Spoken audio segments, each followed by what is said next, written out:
अस्सलाम वालेकुम, मैं हूं डॉक्टर मदद इकबाल। आज जो हमारी वीडियो का उन्वान है वो है वैक्सीन करने का तरीका।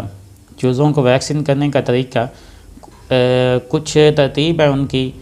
एक पहले दिन हो जाती है, दूसरी हफ्ते बाद हो जाती है, 15 दिन बाद भी होती है, महीने बाद भी होती है। ये एक शेड्यूल है, शेड्यूल के हिसाब से वो वैक्सीन। अगर ये शेड्यूल आप चाहते हैं तो ये भी मैं इस पर अलहदा वीडियो भी बना के आपको तरीका तो आज मैं आपको बताने लगा हूँ। तो बाकी आपको ये वेटरनरी स्टोर से भी आपको वहाँ से शेड्यूल की मुकम्मल लेके उनका पैनाफ्लेक्स टैब, छोटा लिटरेचर टैब मिल जाता है, वो आपको वहाँ से आसानी मिल जाएगा। तो वीडियो की डिटेल में जाने से पहले आपसे एक छोटी सी रिक्वेस्ट है, अगर आपने अभी तक इस चैनल को सब्सक्राइब नहीं किया तो जल्दी से इस चैनल को भी सब्सक्राइब कर लें और साथ लगी घंटी के निशान को भी ज़रूर दबाएँ ताकि जब भी नई वीडियो अपलोड हो आप तक सबसे पहले पहुँच जाए। वैक्सीन होती है बीमारियों से बचाव के हवाले से।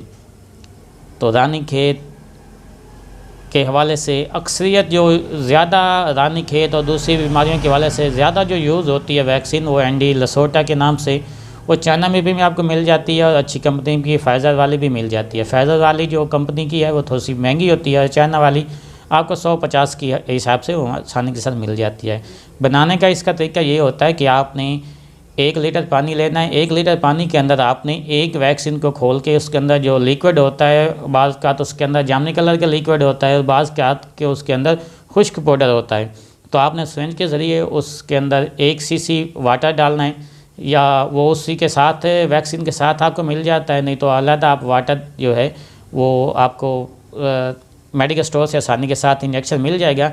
तो 1 सीसी आपने उसके साथ सिरिंज के ज़रिए भर के आपने वो वेल के अंदर उसे मिक्स करना है अच्छे। और मिक्स जब हो जाएगा तो उसी सिरिंज के ज़रिए आपने उस वेल से वो लिक्विड दोबारा सिरिंज में के अंदर भर के और जो 1 लीटर पानी रखा है उसके अंदर मिक्स कर देना है। और एक बनी बनाई होती है जामुनी कलर की, वो भी आपको मिल जाती है।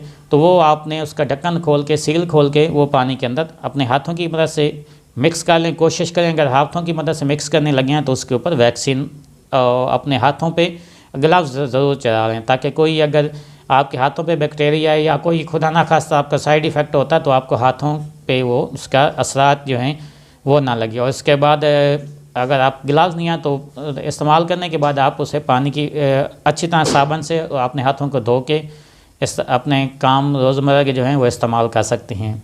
तो इसका तरीक़ाकार जो बेस्ट ये है कि रात को आपने अपने जो चूज़े हैं उनके आगे से पानी उठा लेना है, रात को उन्हें प्यासा रहने दें। सुबह सबसे पहले तो आपने उन्हें खुराक देनी है, ताकि जब जैसे वो खुराक खाएंगे तो उनको प्यास की शिद्दत जो है वो और ज़्यादा लगेगी। जब खुराक के इस्तेमाल वो कर लें, खा लें, जब पानी की देखिए उन्हें तलब हो रही है तो तब उनके आगे वो पानी का जो बर्तन है जिसके अंदर आपने वैक्सीन मिक्स की है, तो वैक्सीन भी आपने उसी वक्त मिक्स करनी है। 2 से 3 घंटे के बाद उसे ज़ाया कर दें और उस पानी को उनके आगे रख दें, क्योंकि उन्हें वो रात को भी प्यासे होंगे और ऊपर खुराक खाने के बाद उन्हें प्यास की शिद्दत मज़ीद लगेगी। तो इसलिए वो सारा का सारा जो पानी है वो आहिस्ता आहिस्ता करके पीना शुरू हो जाएंगे। जितना वो पानी पी लें, बाकी जो पानी बच जाता है उसे ज़ाया कर दें। उनकी वैक्सीनेशन ये मुकम्मल हो चुकी है।